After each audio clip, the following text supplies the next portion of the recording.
어떤 기업은 숫자로 기억됩니다. 매출로, 주가로, 시가총액으로 사람들의 머릿속에 남습니다. 하지만 어떤 기업은 전혀 다른 것으로 기억되기도 합니다. 폭우가 쏟아지고 이래 없는 긴 장마에도 단 한 번도 가격을 올리지 않았다는 것으로, 위기 앞에서도 사람을 내보내지 않았다는 것으로, 그리고 항아리 안에서 조용히 익어가는 된장 냄새로 기억되는 기업이 있습니다. 윤성이 바로 그런 기업이었습니다. 그리고 그 기업을 그렇게 만든 사람이 있었습니다. 김유정이라는 이름의 여자입니다.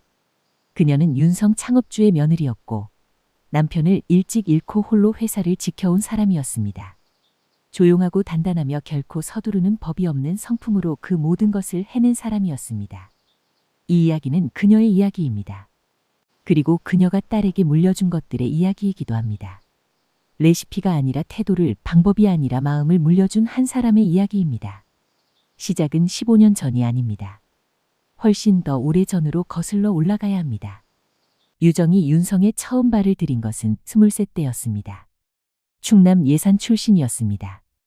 아버지는 농사를 짓는 분이었고 어머니는 예산장에서 나물과 소금을 팔았습니다. 집은 가난했습니다. 사과 괴짝을 엎어서 책상 삼아 숙제를 하던 어린 시절이었고 중학교를 마친 뒤에는 상급 학교 진학을 포기하고 어머니 가게를 도왔습니다. 그러나 유정은 그 시절을 불행했었다고 기억하지 않았습니다. 부모님한테 배운 것이 너무 많았기 때문이었습니다. 장날마다 어머니 옆에 붙어 앉아 손님들을 상대하면서 유정은 사람 보는 눈을 길렀습니다. 어떤 손님이 값을 깎으려 드는지, 어떤 손님이 진심으로 물건을 고르는지, 말보다 손짓과 눈빛이 먼저 말한다는 것을 몸으로 익혔습니다. 그리고 소금을 팔면서 소금을 알게 됐습니다. 천일염과 꽃소금의 차이, 간수가 얼마나 빠졌느냐에 따라 짠맛이 어떻게 달라지는지, 어느 소금이 된장에 맞고 어느 것이 김치에 맞는지를 16살 때 이미 알았습니다.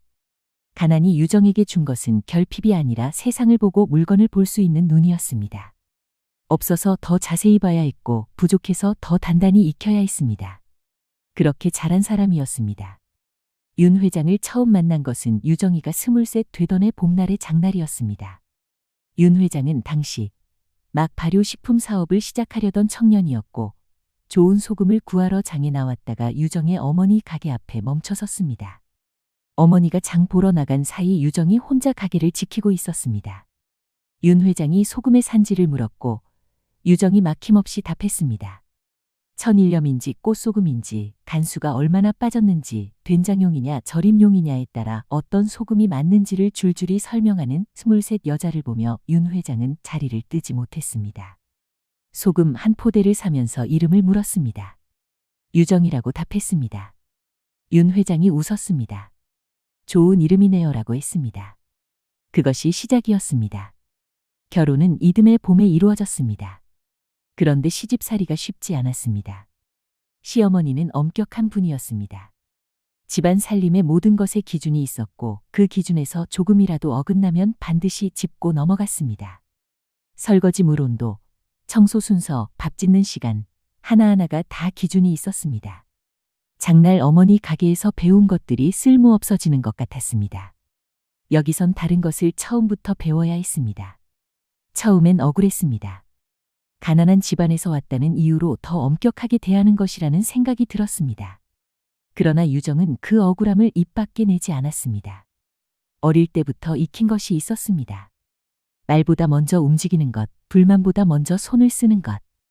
그렇게 버텼습니다. 그러나 가장 힘들었던 것은 따로 있었습니다. 장 담그는 일이었습니다. 시어머니는 해마다 직접 장을 담갔습니다. 매주를 쓰고 소금물을 맞추고 항아리에 담그고 숙성시키는 모든 과정을 손수했습니다.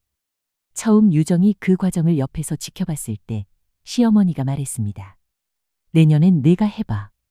이듬해 봄 유정이 처음으로 혼자 장을 담갔습니다. 소금물 농도를 잘못 맞췄습니다. 시어머니가 항아리 뚜껑을 열어보더니 아무 말도 하지 않고 닫았습니다. 그것이 더 무서웠습니다. 유정은 그 항아리 앞에서 오래 앉아 있었습니다. 그 다음에 다시 담갔습니다. 이번엔 매주 띄우는 시기를 조금 일찍 했습니다. 시어머니가 이번엔 짧게 한마디 했습니다. 장은 서두르면 안 돼. 그것뿐이었습니다. 그 다음에 또 담갔습니다. 시어머니가 뚜껑을 열어보더니 처음으로 고개를 끄덕였습니다. 말씀은 없었습니다. 고개를 끄덕이는 것이 시어머니의 칭찬이었습니다.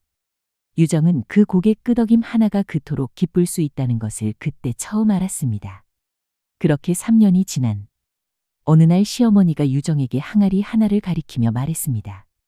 이건 내 항아리야. 유정이 물었습니다. 제가 담근 건데요. 시어머니가 말했습니다.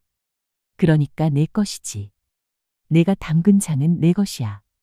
그 말의 의미를 유정이 온전히 이해한 것은 훨씬 나중의 일이었습니다. 장은 담그는 사람의 손맛을 기억합니다. 같은 재료, 같은 날씨, 같은 항아리라도 담그는 사람이 다르면 맛이 달라집니다. 그것은 기술이 아니라 시간이고 정성이며 그 사람 자체입니다. 시어머니는 며느리에게 장 담그는 법을 가르친 것이 아니었습니다. 기다리는 법을 가르친 것이었습니다. 서두르지 않는 법을, 실패해도 다시 시작하는 법을, 그리고 자신이 담근 것에 책임지는 법을 가르친 것이었습니다. 유정이 그것을 깨달은 것은 시어머니가 돌아가시고 난 뒤였습니다. 시어머니의 항아리들이 공장 마당 한켠에 그대로 남겨졌습니다. 유정은 그 항아리들을 치우지 않았습니다. 자신의 것들 옆에 나란히 두었습니다. 그리고 해마다 그 옆에 새 항아리를 하나씩 더 놓았습니다. 그 시절 공장은 지금보다 훨씬 작았습니다. 직원도 몇 명 없었고 설비도 허름했습니다. 유정은 공장 살림을 직접 했습니다. 새벽에 공장에 나와 촛불을 지피고 직원들 밥을 챙기고 거래처 납품까지 확인하고 나서야 사무실에 앉았습니다. 겨울이면 손이 트고 손등이 갈라져 피가 났습니다. 그래도 항아리 뚜껑은 매일 열어봤습니다. 냄새가 어떻게 변하는지, 색이 어떻게 익어가는지를 확인했습니다. 남편이 그렇게 하는 것을 보고 배운 것이었습니다. 그리고 윤성의 공장 마당에 항아리들로 가득 찬 것은 그렇게 한 해 한 해 쌓여서였습니다. 유정이 윤성을 처음 맡게 됐을 때 아무도 그녀에게 기대를 걸지 않았습니다. 남편 윤 회장이 갑작스럽게 세상을 떠난 것은 그해 겨울이었는데 심근경색이었습니다. 아침에 출근했다가 오후에 돌아오지 못한 것입니다. 그때 하은이 15살이었고 유정은 43이었습니다. 장례식이 끝나고 이사회가 열렸습니다. 당장 대표를 정해야 했기 때문입니다. 임원들은 서로를 바라보며 눈치를 살폈고 몇몇은 유정을 은근히 배제하는 방향으로 이야기를 끌어갔습니다. 며느리 출신이 전면에 나서는 것은 좋지 않다는 논리였고 외부 전문 경영인을 영입하는 것이 맞다는 의견도 나왔습니다. 어떤 임원은 유정이 있는 자리에서 그 말을 했습니다. 유정은 그 말을 들으며 아무 표정도 짓지 않았습니다. 그리고 모든 이야기가 다 나왔을 때 조용히 손을 들었습니다. 남편이 이 회사를 어떻게 만들었는지 옆에서 다 봤다고, 숫자도 알고 사람도 알고 이 회사의 냄새도 안다고, 외부에서 오는 사람보다는 자신이 더 잘 지킬 수 있다고 말했습니다. 회의실이 조용해졌고 그렇게 유정이 대표이사가 되었습니다. 처음 1년은 혹독했습니다. 유정이 결정을 내리면 뒤에서 임원들이 수군거렸습니다. 여자가 뭘 안다고 남편 후광으로 앉은 거라는 말이 들려왔습니다. 한 번은 거래처 대표가 유정과의 미팅 자리에서 실무 담당자에게 직접 말을 건네며 유정을 투명인간 취급한 일도 있었습니다. 유정은 그 자리에서 아무 말도 하지 않았습니다. 그러나 그 거래처와의 계약을 2달 뒤 조용히 종료했습니다. 이유를 묻는 사람에게 유정은 이렇게 말했습니다. 서로 맞지 않는 거예요. 문전박대를 당하고 빈손으로 돌아온 날도 있었습니다. 지방 출장을 가서 거래처 대표를 만났는데 상대가 회의실에 들어오지도 않고 직원을 통해 오늘 일정이 생겼다는 말을 전해온 것이었습니다. 유정은 그 건물 1층 로비에 앉아 한 시간을 기다렸습니다. 혹시 일정이 바뀔 수도 있으니까라고 했습니다. 결국 그 사람은 나오지 않았습니다. 유정은 자리에서 일어나 서울로 올라오는 기차를 탔습니다. 그리고 3개월 뒤 그 거래처의 납품 조건을 더 유리하게 재협상하는 데 성공했습니다. 그때서야 그 거래처 대표가 직접 만나자는 연락을 해왔습니다. 그런 날 밤이면 유정은 예산 공장 마당으로 내려가 항아리 앞에 앉았습니다. 남편이 손수 고른 항아리들 앞에서 아무 말도 없이 오래 앉아 있다가 일어나서 다음 날 또 출근하는 것을 반복했습니다. 3년이 지나자 사람들의 말이 달라졌고 5년이 지나자 거래처들이 먼저 연락을 해왔으며 7년이 지나자 윤성은 비로소 단단해졌습니다. 유정은 단 한 번도 자신이 대단하다고 생각하지 않았습니다. 그냥 해야 할 일을 했을 뿐이라고 생각했는데 바로 그 생각이 유정을 오히려 더 강하게 만든 것이었습니다. 윤성이 처음으로 크게 흔들린 것은 최 이사 사건 때였습니다.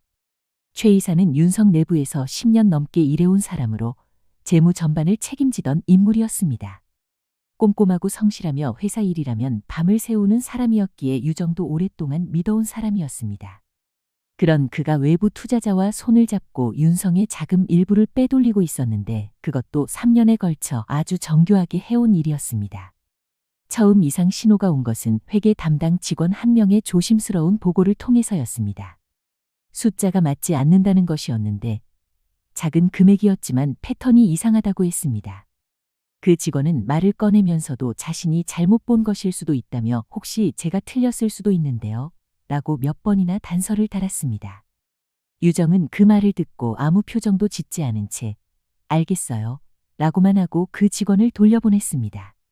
직원이 나간 뒤 잠시 자리에 앉아있던 유정은 천천히 일어나 서류 캐비닛 앞으로 걸어갔습니다. 그리고 그날 밤 혼자 사무실에 남아 3년치 장부를 처음부터 펼쳐놓고 읽기 시작했습니다. 숫자들은 거짓말을 하지 않습니다. 다만 그 숫자들이 만들어낸 패턴이 무엇을 의미하는지 읽을 수 있는 눈이 있어야 하는데 유정에게는 그 눈이 있었습니다. 그동안 장부와 씨름해온 사람의 눈이었습니다. 새벽 2시가 넘을 무렵 유정은 펜을 내려놓았고 손이 떨렸습니다. 숫자들이 말하고 있었습니다. 오랫동안 믿어온 사람이 조용히 윤성을 갉아먹고 있었다는 것을 말이지요. 그러나 유정은 그 자리에서 최 이사에게 전화하지 않았습니다. 당장 이사회를 소집하지도 않았습니다. 대신 한 달에 걸쳐 조용히 아무도 모르게 증거를 모았습니다. 최 이사가 눈치채지 못하도록 거래 내역 하나하나를 추적했고 자금이 어디로 갔는지 확인했으며 외부 투자자와의 연결고리를 찾아나갔습니다. 그 한 달이 지난 뒤 유정이 최 이사를 불렀을 때 최 이사는 이미 도망칠 곳이 없었습니다. 유정이 책상 위에 올려놓은 서류들이 3년간의 모든 것을 담고 있었기 때문입니다. 최 이사는 처음에 부인했고 그러다 회사를 위한 것이었다고 설명하려 했으며 결국 무너졌습니다. 유정은 그 과정 내내 아무 말도 하지 않고 그냥 앉아서 바라봤습니다. 그 침묵이 어떤 말보다 무거웠습니다. 사건이 외부로 알려지자 언론이 달려들었습니다.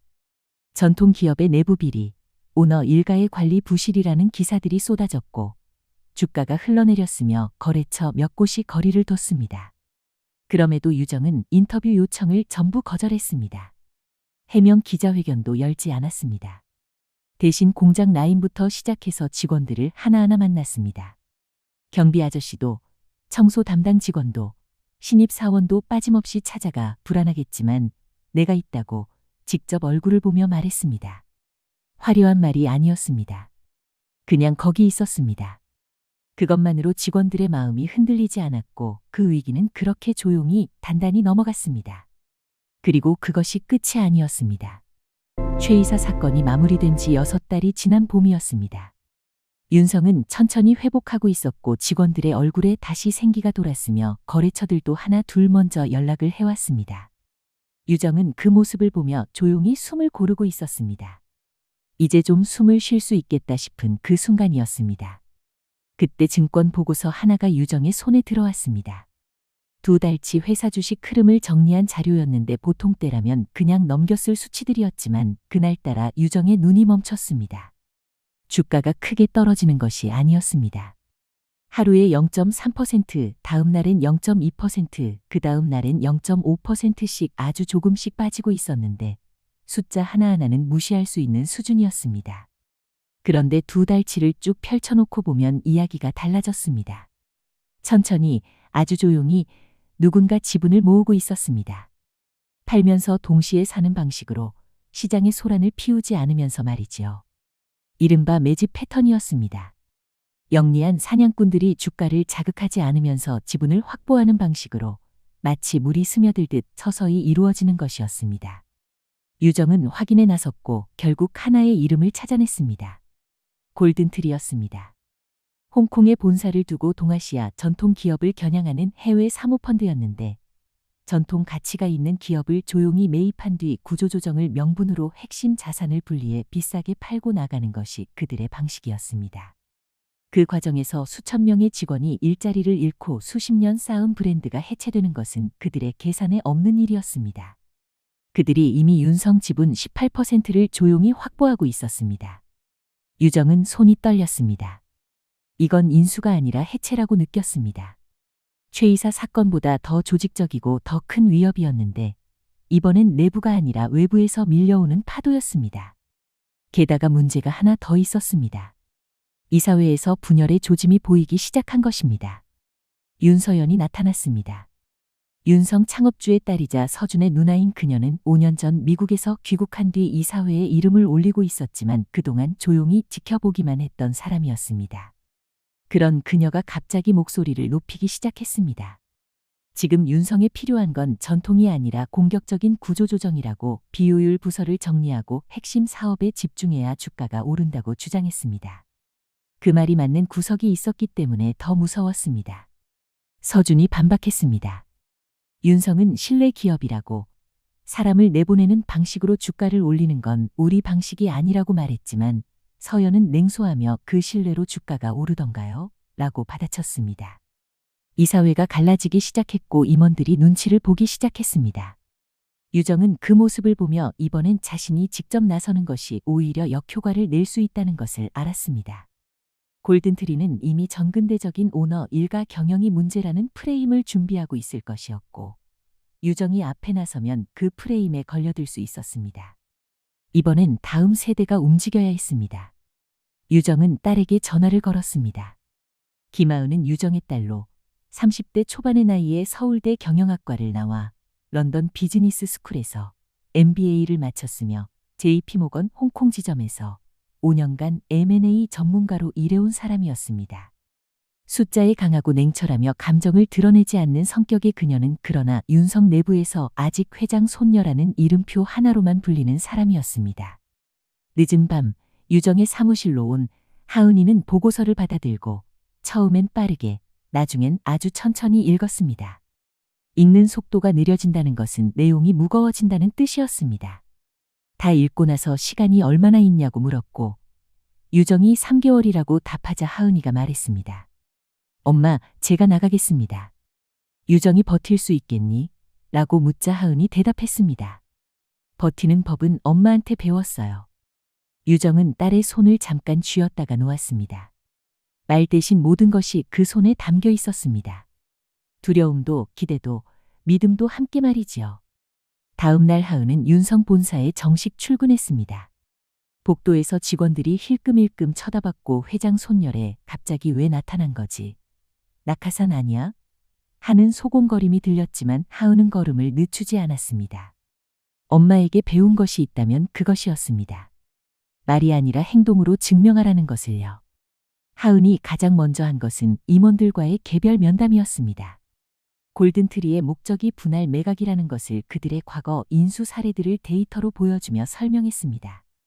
인수한 일본 기업에서 고용 인원 62%가 줄었다는 것, 핵심 브랜드가 해외로 팔려나간 것, 말레이시아 물류 기업에서 1,500명이 거리로 나온 것을 보여주며 이것이 그들이 말하는 진화냐고 물었습니다. 그런데 면담을 거듭할수록 이상한 느낌이 들었습니다. 몇몇 임원들의 질문이 너무 구체적이었고 골든트리의 내부 전략을 이미 알고 있는 것처럼 말하는 것이었습니다. 그날 밤 하은은 임원들의 외부 미팅 기록과 개인 계좌 이동 내역을 분석했고 임원 2명이 골든트리 측 자문사와 수차례 연락을 주고받은 흔적을 찾아냈습니다. 가슴이 철렁했습니다. 이건 외부 싸움이 아니었습니다. 이미 내부에 적이 들어와 있었던 것이었습니다. 새벽 3시에 엄마에게 문자를 보냈습니다. 엄마, 내부에도 골든트리 편이 있어. 어떡하지? 잠시 뒤 답장이 왔습니다. 알고 있었어. 그래서 내가 필요했던 거야. 그 한마디가 하은에게는 묘한 위로가 됐습니다. 골든트리에 공식 서한을 발송했습니다. 임시 주주총회 요청이었습니다. 주주총회 날 코엑스 컨퍼런스 홀에는 언론이 몰렸고 개인 투자자들도 대거 참석했습니다. 골든트리 대표 박민혁이 먼저 단상에 올라 윤성을 공격하러 온 것이 아니라 더 크게 만들기 위해 왔다고 말했습니다. 식품, 물류, 부동산 부문을 각각 독립 운영하면 주가가 현재의 2배 혹은 그 이상이 될 수 있다고 했고 이건 해체가 아니라 진화라고 했습니다. 박수 소리가 터져나왔습니다. 주가가 2배라는 말이 귀에 꽂힌 것이었습니다. 그때 하은이 일어섰습니다. 단상으로 걸어가는 발걸음은 속으로는 떨리고 있었지만 바깥에서는 보이지 않았습니다. JP모건에서 수십억 달러짜리 딜을 앞에 두고도 이렇게 떨지 않았는데 지금은 달랐습니다. 지금은 숫자보다 훨씬 더 많은 것이 걸려 있었기 때문이었습니다. 하은은 마이크 앞에 서서 아무 말도 하지 않았습니다. 2초, 3초, 5초. 회의장이 묘하게 조용해졌습니다. 그 침묵이 오히려 사람들의 시선을 끌어당겼습니다.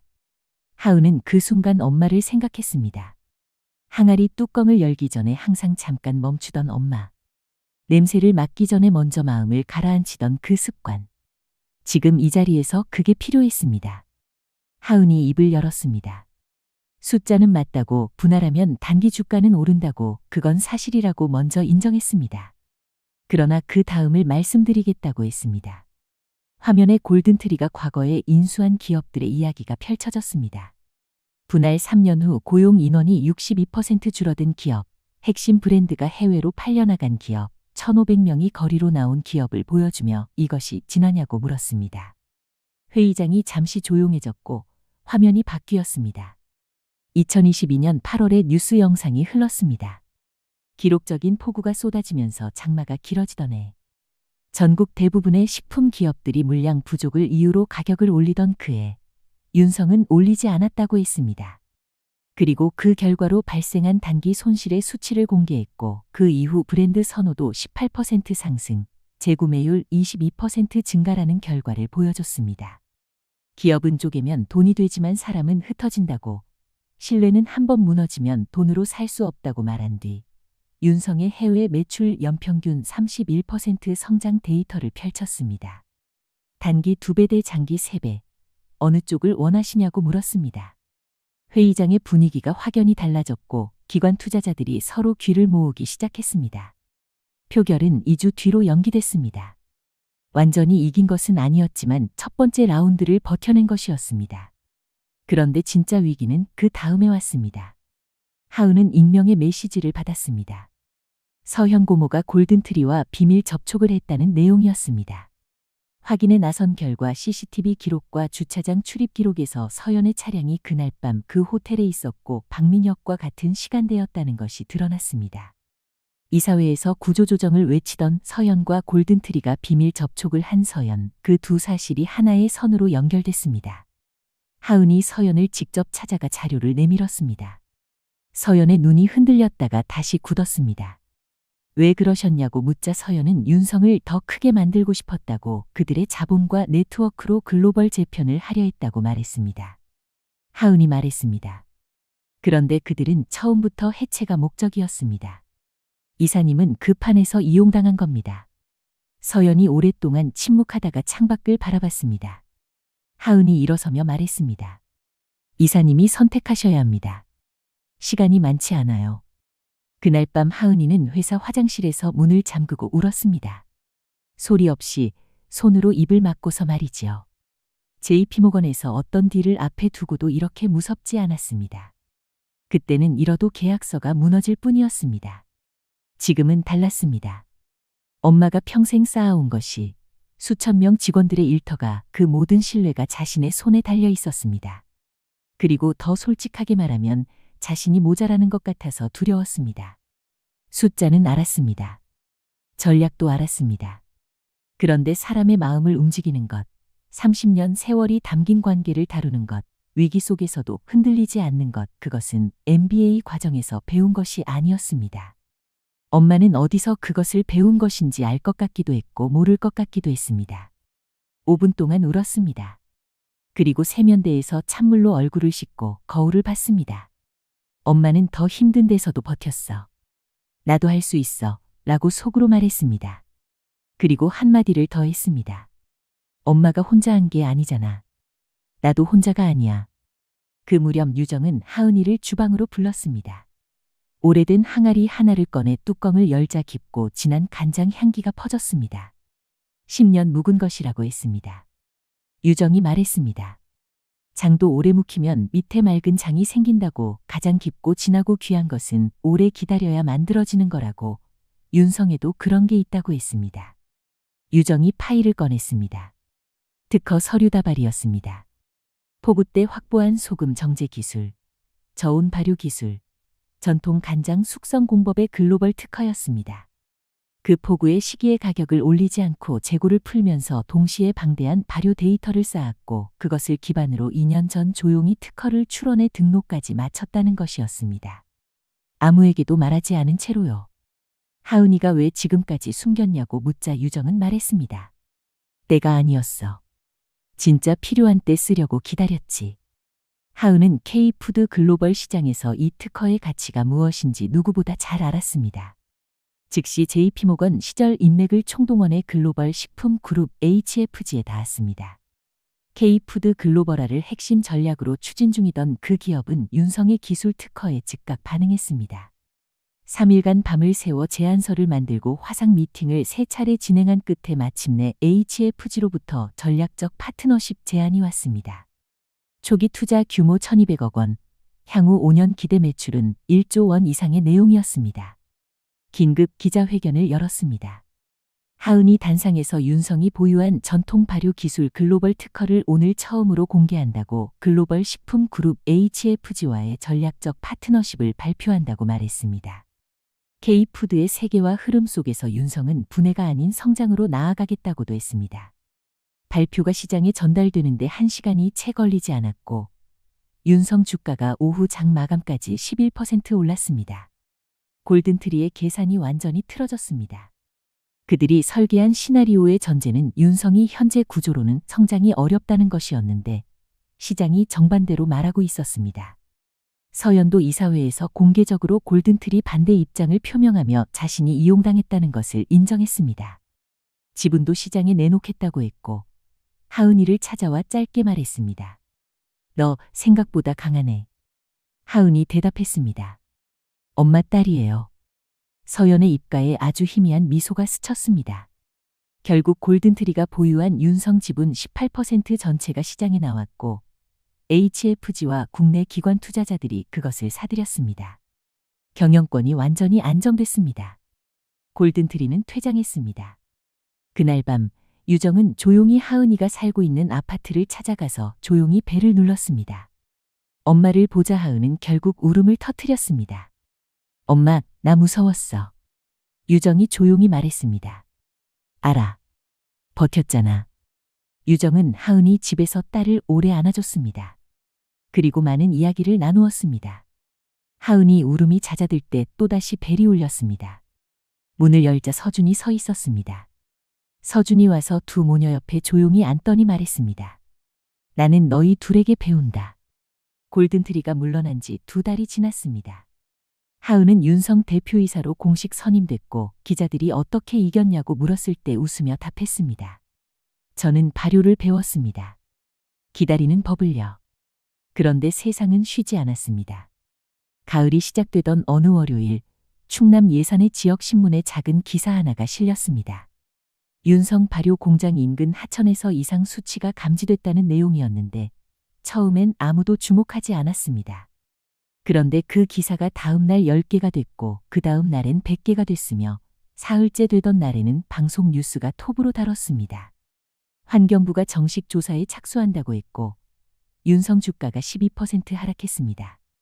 하은은 뉴스를 보며 멈췄습니다. 너무 빠른 속도, 너무 조직적인 확산, 너무 완벽한 타이밍이 이상했습니다. 현장으로 내려가 공장 방류 지점부터 하류를 직접 걸었습니다. 그리고 하류 150m 지점에서 자풀 속에 숨겨진 배수관 하나를 찾아냈습니다. 직경 30cm의 지도에 없는 관이었는데 주변 흙이 촉촉해 최근에 사용된 흔적이 역력했습니다. 배수관의 경로를 추적한 결과 공장 부지 외부의 한 창고 지하로 연결돼 있다는 것이 밝혀졌습니다. 창고 소유주를 확인했습니다. 그 이름이 나왔습니다. 강대철이었습니다. 대철물산의 회장으로 윤성 창업 초기부터 원자재 공급을 맡아온 사람이었습니다. 유정의 남편이 형님이라고 불렀던 사람이었고 유정에게는 오빠 같은 존재였던 30년의 동반자였습니다. 하은의 손이 멈췄습니다. 오염 물질의 성분을 외부 연구소에 긴급 의뢰한 결과가 이틀 뒤 나왔는데 주성분이 공업용 질소 화합물이었습니다. 발효식품 공장에서는 쓰지 않는 성분이었습니다. 이 오염은 윤성 공장에서 나온 것이 아니었으며 누군가 창고를 이용해 인위적으로 흘려보낸 것이었습니다. 골든트리가 완전히 물러난 것이 아니라 환경이라는 가장 도덕적인 얼굴을 하고 방식을 바꿔 돌아온 것이었습니다. 하은이 서준에게 이 사실을 알리고 있는데 문이 열리고 유정이 들어왔습니다. 두 사람의 표정을 읽더니 조용히 말했습니다. 대철물산이야? 침묵이 답이었습니다. 유정은 천천히 의자에 앉아 창밖을 오랫동안 바라봤습니다. 화가 난 것도 무너진 것도 아닌 그냥 먼 곳을 바라보는 눈빛이었습니다. 잠시 후 유정이 말했습니다. 내가 직접 만날게. 만남은 서울 외곽의 조용한 찻집에서 이루어졌습니다. 강대철이 먼저 와 있었고 유정이 들어오자 자리에서 일어섰습니다. 오래된 사람들 사이의 어색함은 낯선 사이의 그것과는 달랐습니다. 더 무겁고 더 복잡한 것이었습니다. 유정은 자리에 앉으며 강대철을 바라봤습니다. 그 얼굴에 세월이 있었습니다. 윤 회장이 살아있을 때 같이 술을 마시던 얼굴, 공장이 처음 자리를 잡던 해에 트럭을 몰고 소금을 실어다 주던 얼굴, 시어머니 장례식에서 밤새 마당에 앉아있던 얼굴. 그 모든 시간이 그 얼굴에 쌓여 있었습니다. 그리고 지금 그 얼굴이 유정을 똑바로 보지 못하고 있었습니다. 차가 나왔습니다. 두 사람은 잠시 말없이 찻잔을 바라봤습니다. 유정이 먼저 입을 열었습니다. 강 회장님, 배수관 창고 건 알고 계시죠? 강대철이 찻잔을 내려놓으며 어떻게 알았냐고 물었고 유정은 하은이가 찾았다고 답했습니다. 강대철은 창고를 빌려달라고 했을 때 용도를 물어봤어야 했는데 안 물어봤다고 했습니다. 골든트리 쪽 사람이 왔을 때 거절하지 못한 것은 윤성이 나를 버리려 한다는 말을 들었고 그 소리를 들었을 때 솔직히 화가 났기 때문이라고 했습니다. 30년이에요. 유정 씨네와의 인연이. 30년? 그런 저를 내친다고 하셔서 너무 속상했습니다. 그래서 홧김에 창고를 빌려줬을 뿐인데 그 안에서 무슨 짓을 했는지는 나중에야 알았고 그때는 이미 기사가 나간 뒤여서 멈출 수가 없었다고 했습니다. 유정은 그 말을 들으며 눈을 내리깔았습니다. 화가 나지 않았다면 거짓말이었습니다. 그러나 화보다 더 큰 것이 있었습니다. 서운함이었습니다. 30년이라고 했습니다. 그 30년 동안 한 번도 직접 물어보지 않았고 우리가 대철물산을 내치려고 한다고 생각했으면서 전화 한 통 하지 않았다는 것. 그것이 더 화가 나고 마음이 아팠습니다. 유정이 말했습니다. 하은이가 계약 재검토를 얘기한 건 맞지만 내보내려 했던 것이 아니라 조건을 다시 이야기하자는 것이었다고 30년이면 더 솔직하게 이야기할 수 있다고 생각했고 그게 서로한테 예의라고 생각했다고 했습니다.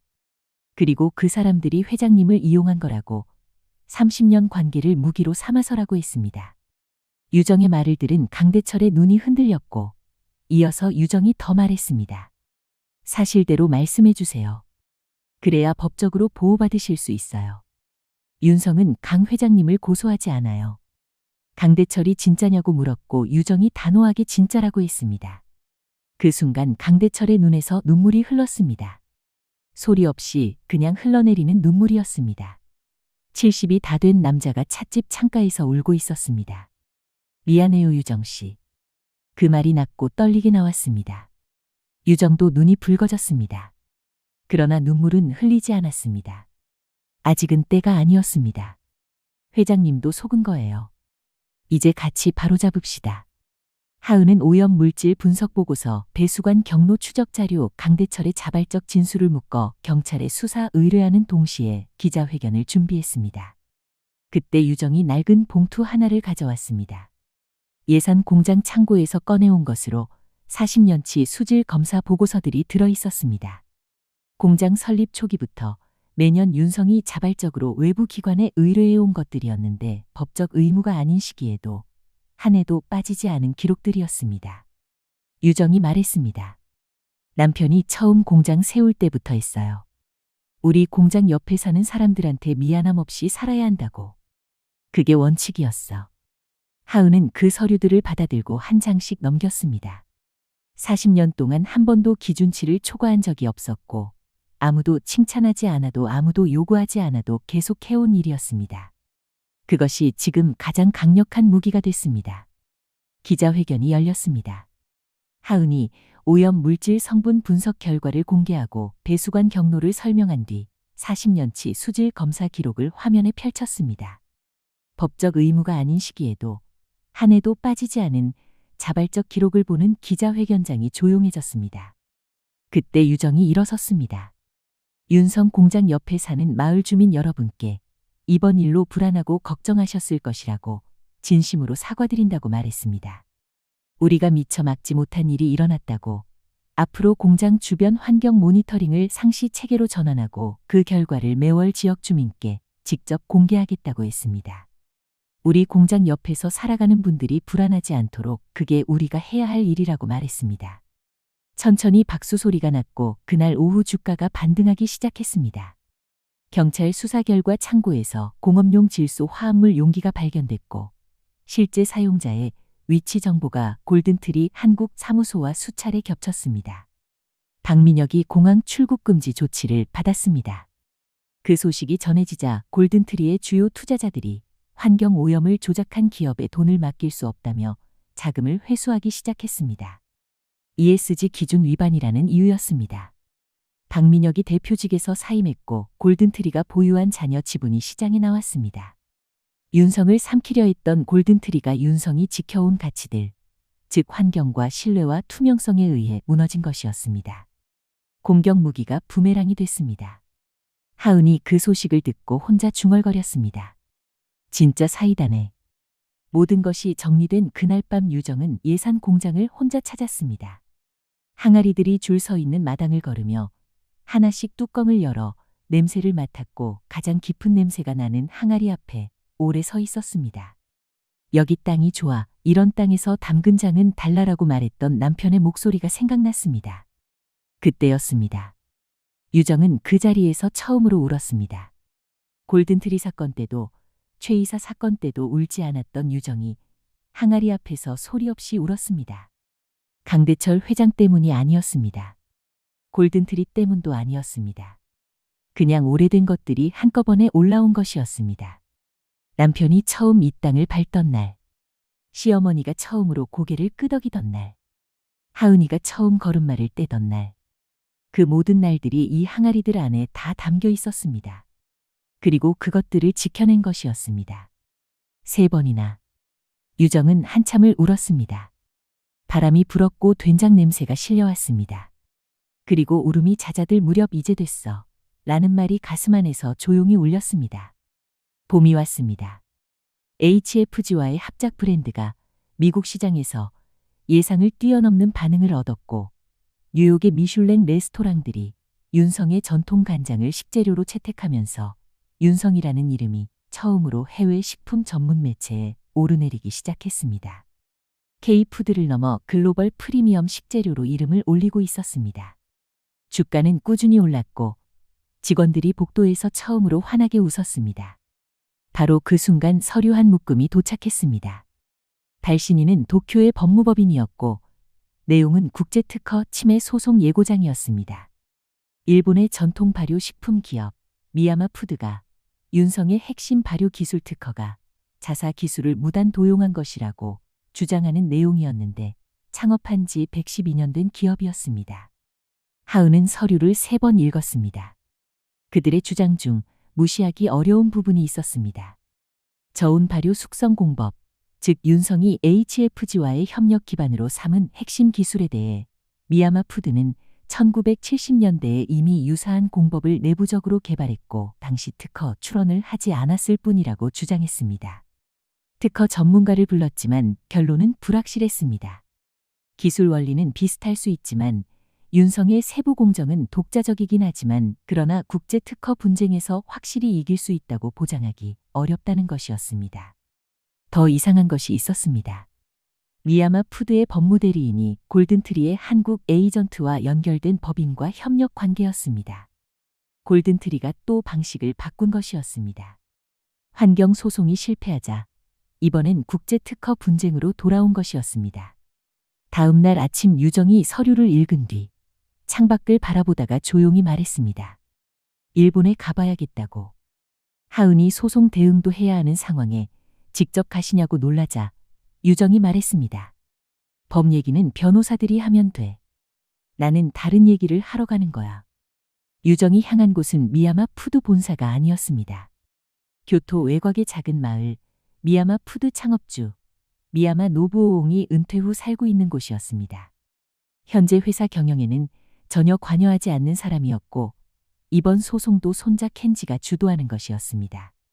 그럼에도 유정은 창업주를 만나고 싶었습니다. 싸울 때는 제일 강한 사람이 아니라 제일 오래된 사람을 봐야 한다고 생각했기 때문이었습니다. 오래 살아온 사람들은 결국 같은 걸 알고 있거든요. 노부오옹은 82살의 노인이었습니다. 작고 마른 체형이었지만 눈빛만큼은 깊고 맑았고 정원에서 유정을 맞이했습니다. 정원 한켠에 오래된 나무 항아리들이 줄을 서 있었는데 된장 항아리였습니다. 유정은 그 항아리들을 보는 순간 걸음을 멈췄습니다. 예산 공장 마당의 것들과 크기도 빛바랜 방식도 닮아 있었기 때문이었습니다. 노부오옹이 50년 됐다고 자신이 직접 담그기 시작한 것들이라고 회사 제품이 아니라 그냥 내 것이라고 말했습니다. 유정이 조용히 웃으며 저희 공장에도 40년 된 것들이 있다고 했습니다. 두 사람은 그렇게 항아리 이야기로 대화를 시작했습니다. 유정이 조심스럽게 이번 소송에 대해 어떻게 생각하느냐고 물었습니다. 노부오옹이 잠시 침묵하다가 말했습니다. 나는 그 소송을 모르고 있었어요. 켄지가 나한테는 얘기를 안 했거든요. 유정은 그 말을 듣고 뭔가를 직감했습니다. 노부오옹이 천천히 말을 이었습니다. 저온 발효라는 개념 자체는 한국이든 일본이든 오래된 전통 속에 다 있다고 어느 한쪽이 만들어낸 것이 아니라 자연이 만든 것이고 오래된 사람들이 경험으로 터득한 것이라고 했습니다. 그것을 누가 먼저 특허냈느냐의 문제로 가져가는 건 좋지 않다고도 했습니다. 유정은 그 말을 가슴에 담고 제안을 했습니다. 소송이 아닌 방식으로 풀 수 없겠냐고 두 기업이 기술 분쟁을 벌이는 대신 함께 전통 발효 문화의 글로벌 표준을 만들어가는 협력체를 구성하면 어떻겠냐고 했습니다. 한국과 일본의 발효 전통이 싸우는 게 아니라 함께 세계에 나가는 방식으로 말이지요.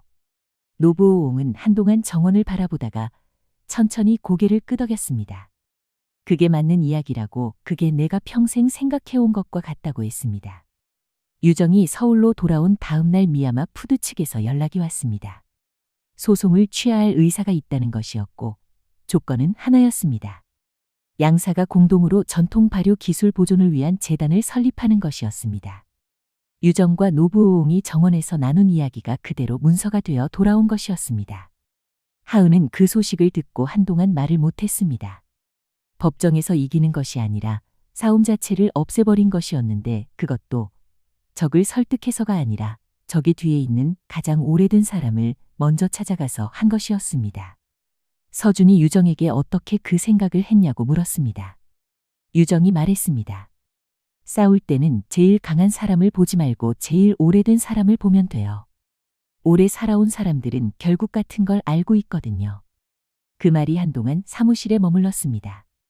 재단 설립 소식이 알려지자 HFG가 미야마 푸드를 포함한 3자 협력 구조로 확대하고 싶다는 의향을 전해왔고 투자 규모도 처음보다 2배 이상 늘어났습니다. 윤성 주가는 그 주에만 23% 올랐습니다. 하은은 주가 화면을 보면서도 들뜨지 않았습니다. 숫자는 그동안 쌓아온 것들이 바깥으로 드러나는 방식일 뿐이었고 진짜 자산은 그 전에 이미 만들어져 있었다는 것을 이제는 알았기 때문이었습니다. 여름이 왔습니다. 재단 설립 준비가 한창이었고 HFG와의 합작법인 설립 협의도 마무리 단계였습니다. 하은은 아침부터 저녁까지 회의가 이어졌고 유정은 그 사이사이에 하은의 짐을 조용히 덜어줬습니다. 골든트리 때도 환경소송 때도 특허 분쟁 때도 큰 소리를 내지 않았지만 늘 중심을 잡아주던 사람이었습니다. 그러던 어느 저녁 유정이 하은에게 집에서 저녁을 먹자고 했습니다. 직접 차린 밥상이었는데 간장게장, 열무김치, 묵은지 그리고 된장찌개가 올라왔습니다. 두 사람은 말없이 밥을 먹었고 된장찌개가 보글보글 끓는 소리만 주방 안을 채웠습니다. 밥을 다 먹고 나서 유정이 말했습니다. 하은아, 나 이제 한 발 물러서려고 해. 하은은 숟가락을 내려놓았습니다. 물러서는 것이 아니라는 것을 알았습니다. 완전히 넘기는 이야기였습니다. 유정이 말했습니다. 처음부터 내 계획은 여기까지였어. 내가 단단히 설 때까지. 이제 됐어. 하은이 말했습니다. 엄마, 아직 내가 못하는 게 많아. 유정이 웃었습니다. 나도 처음엔 그랬어. 근데 그거 알고 있니? 못하는 게 없어서 시작하는 사람은 없는 거야. 모자란 채로 시작하는 거란다. 그러면서 채워가는 거고. 하은의 눈에 눈물이 차올랐습니다. 엄마는 어떻게 했냐고, 혼자서 어떻게 다 했냐고 물었습니다.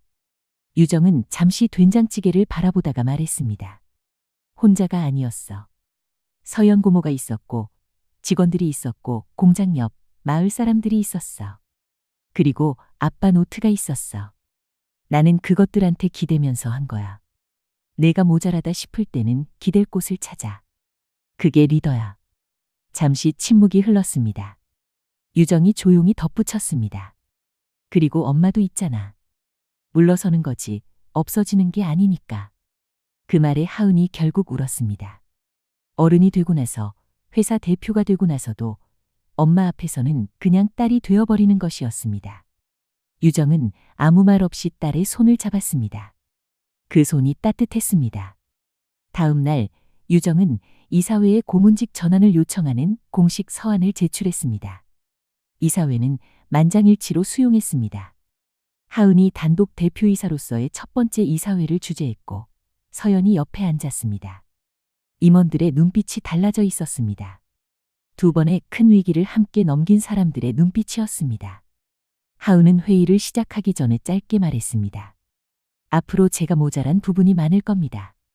그럴 때 솔직하게 말씀해 주세요. 저는 혼자 다 잘하는 척을 하지 않겠습니다. 그게 제가 배운 경영입니다. 회의실에 조용한 공기가 흘렀고 한 임원이 천천히 박수를 쳤습니다. 그날 저녁 유정은 예산 공장으로 혼자 내려갔습니다.